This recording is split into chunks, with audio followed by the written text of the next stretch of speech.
係咩啊？十盒。有十盒。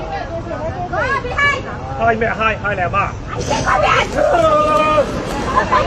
盒。嚟啦！係咪？係咪？係咪眼崩？開啦你！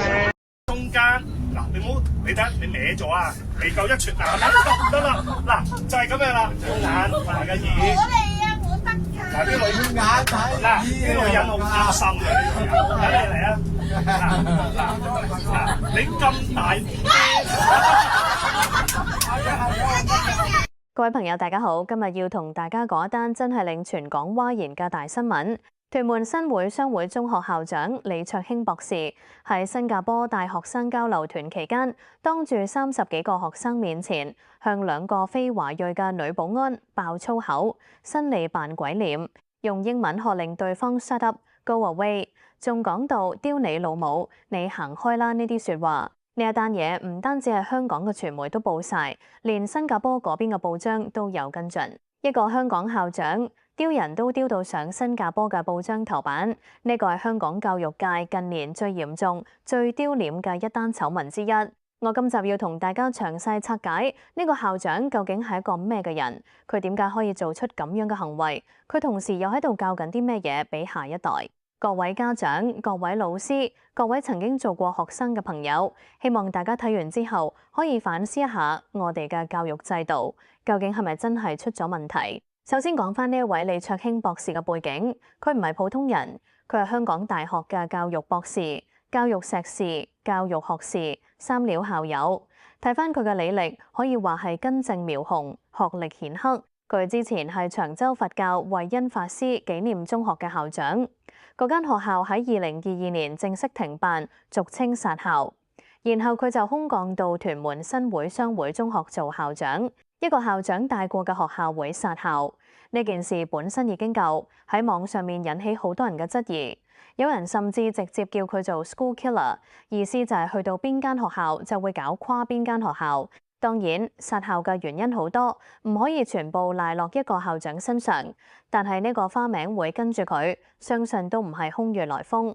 佢喺新會商會中學嘅官方刊物《商橋》入面，曾經自己親口講過一段説話，我引述俾大家聽。我每日早上會喺校門迎接同學，希望借此教導同學們禮貌嘅重要性。呢句説話喺今次事件爆發之後，俾全香港嘅網民截圖出嚟做晒梗圖。一個自稱要教學生禮貌嘅校長，竟然喺新加坡當住自己學生嘅面前，向一個服務性行業嘅女工講粗口、扮鬼臉、伸脷、隔住馬路鬧人。所謂嘅以身作則，所謂嘅身教重於言教，喺呢一刻全部變成笑話。跟住講返新加坡發生嗰件事嘅詳細經過。事發喺5月20至24號之間，地點係新加坡裕廊區一間餐廳門口。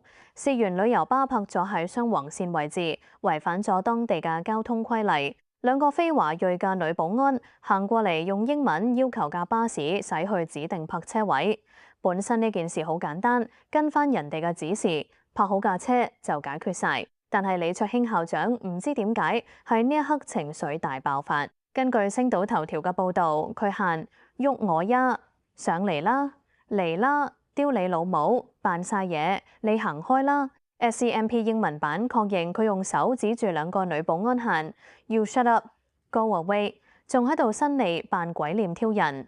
網上流出嘅2分10秒完整版片段入面，據網民反映，更加有一個非常之恐怖嘅對比。當佢面對華人途人嘅時候，佢和顏悅色，笑容滿面；但係鏡頭一轉，去到面對嗰2個印度裔保安嘅時候，佢即刻變臉，惡形惡相，聲嘶力竭。呢個對比就係今次事件被人質疑涉嫌種族歧視嘅核心證據。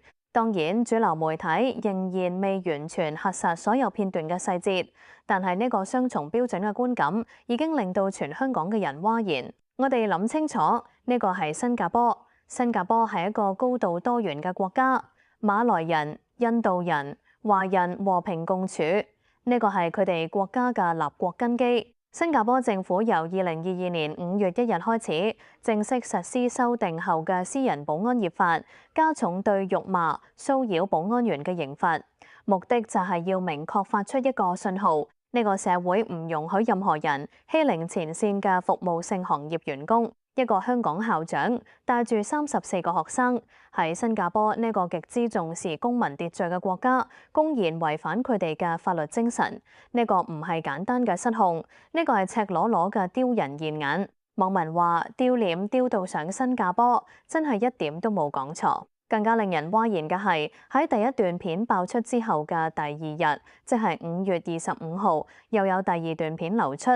今次冇得鬧保安，但係更加恐怖。李卓興校長喺旅遊巴車頭攞住一張1000蚊嘅金牛，帶頭同學生玩接銀紙遊戲。當有一個女學生表示自己想參與，希望可以攞過張金牛嘅時候，呢個校長講咗一句令全香港嘩然嘅説話：嗱，啲女人好貪新。我喺度諗，一個50幾歲嘅男人當住一班中學生嘅面前，公然講啲女人好貪心，仲要係喺一個帶住錢嘅遊戲入面講出嚟。呢句説話入面包含3個層次嘅問題，我同大家拆解一下。第一層係性別歧視，將貪心呢個負面特質標籤喺女性身上。一個校長講呢句説話，等於話俾全部男學生聽，女人就係貪錢貪心，亦都等於話俾全部女學生聽，你哋係貪心嘅一群。呢一種潛移默化嘅性別偏見傳遞俾下一代，影響深遠。第二層係場景極度唔妥當。旅遊巴上面拋銀紙、接銀紙，呢個係夜場嘅遊戲，係紙醉金迷嘅產物，唔係教育場景應該出現嘅嘢。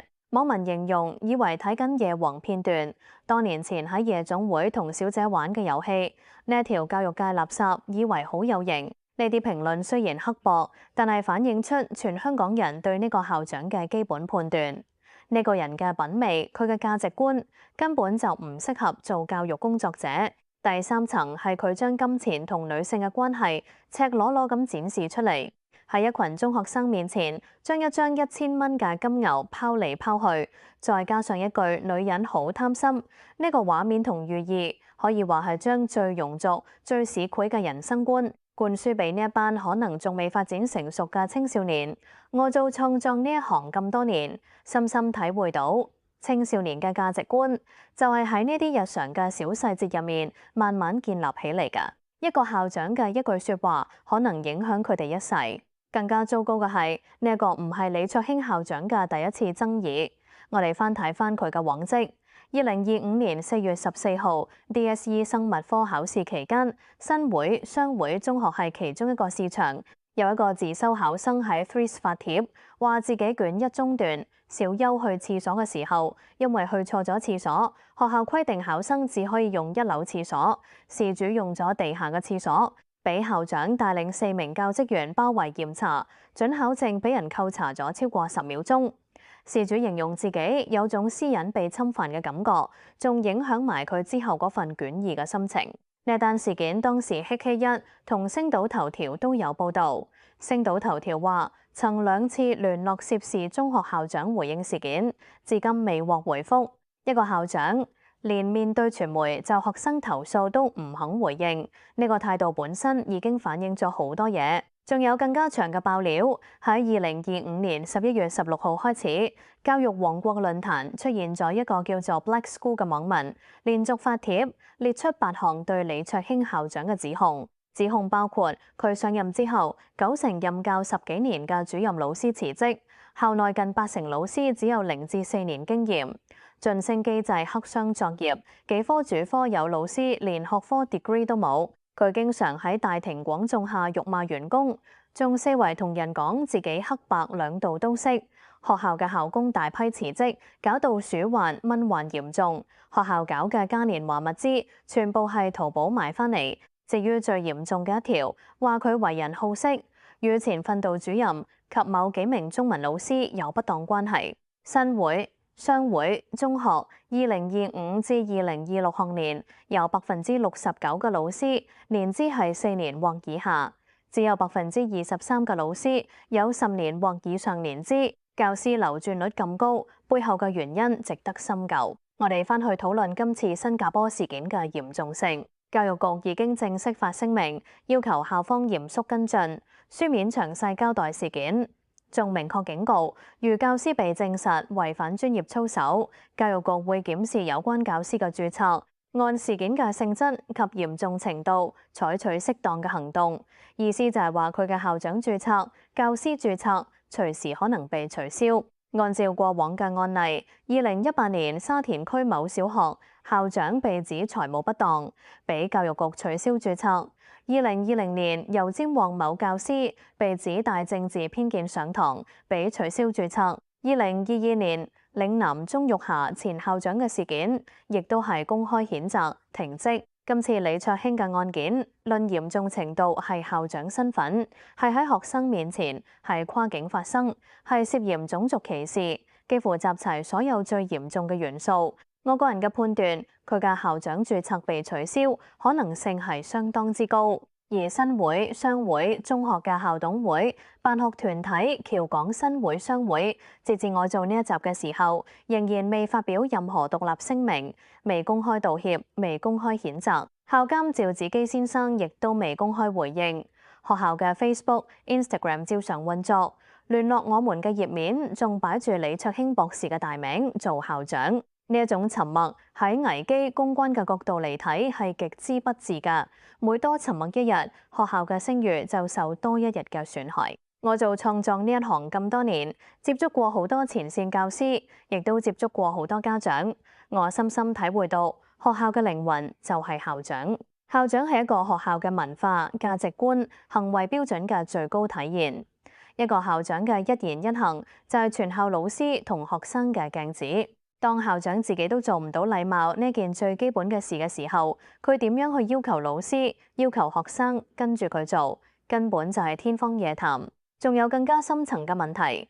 今次事件最令我心痛嘅係嗰34個跟團嘅學生，佢哋嘅年齡由中一到中五，最細嘅可能只係12、13歲。喺呢個年紀，佢哋親眼睇住自己嘅校長喺異國他鄉，公然向一個服務性行業嘅女工爆粗、扮鬼臉、伸脷。佢哋親耳聽住自己嘅校長喺旅遊巴上面講女人好貪心，呢啲影像、呢啲説話會喺佢哋嘅腦海入面留低幾十年。當佢哋將來大個咗，踏入社會，面對自己嘅下屬同前線員工嘅時候，佢哋處理嘅方式可能就會跟住今日校長嘅榜樣。當佢哋面對異族人士、面對少數族裔嘅時候，佢哋對待嘅態度可能就會帶住今日校長種落嘅偏見。當佢哋面對女性同事、女性朋友、女性家人嘅時候，佢哋相處嘅模式可能就會殘留住今日校長嗰一句女人好貪心。一個校長嘅一次失控種落去嘅種子，可能會影響34個年輕人嘅一生。呢個就係教育嘅可怕之處。教育唔係單向嘅灌輸，教育係耳濡目染，係潛移默化。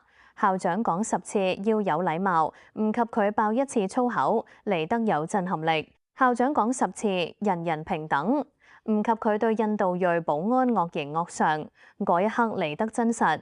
校長講10次男女平等，唔及佢啲女人好貪心嗰一句嚟得入腦。呢個就係我要做呢一集嘅原因。我哋唔可以默不作聲，唔可以當乜事都冇發生過，因為每一次嘅縱容都會種落去更加多嘅惡果。今次教育局表態算係明快，但係只係表態唔夠，必須要有具體嘅行動。我建議教育局做幾件事：第一，立即派員到校核實事實，索取所有34個學生同隨團教師嘅書面記錄；第二，主動聯絡新加坡當局，核實有冇報警記錄，有冇觸犯當地法例；第三，喺7日之內公佈初步調查結果同處理方向；第四，就係今次事件審視海外研學團帶隊教師嘅事前操守培訓制度。對於校董會同辦學團體，我嘅建議更加直接，立即發表獨立聲明，公開譴責，向新加坡保安員同社會公開道歉，暫停李卓興校長一切職務，以維護學校聲譽，避免證據受影響。設立獨立調查委員會，處理由2025年11月開始嘅家長論壇連串匿名指控，確認是否屬實。對於家長，我嘅建議係短期之內唔好盲信網絡上所有嘅匿名指控。但係請大家留意校方點樣處理今次事件。校方回應嘅透明度同速度將會係判斷學校管治質素嘅最佳指標。已經就讀嘅家長可以主動聯絡班主任，了解子女喺校嘅情況。對於平機會、香港融樂會呢類少數族裔權益組織，我希望大家可以主動發聲，將呢件事提升到香港社會對南亞裔人士嘅結構性歧視嘅討論層次。香港作為一個國際都會，唔可以容許呢一種雙重標準繼續存在落去。最後，我想講返一啲我自己嘅反思。每一個成年人都係下一代嘅老師，唔單止校長係老師，每一個父母、每一個叔伯姨姨、每一個老闆、每一個前輩都係下一代嘅老師。我哋嘅一言一行喺後生嘅眼中都係一面鏡。當我哋對服務員講説話粗魯嘅時候，我哋嘅子女學緊。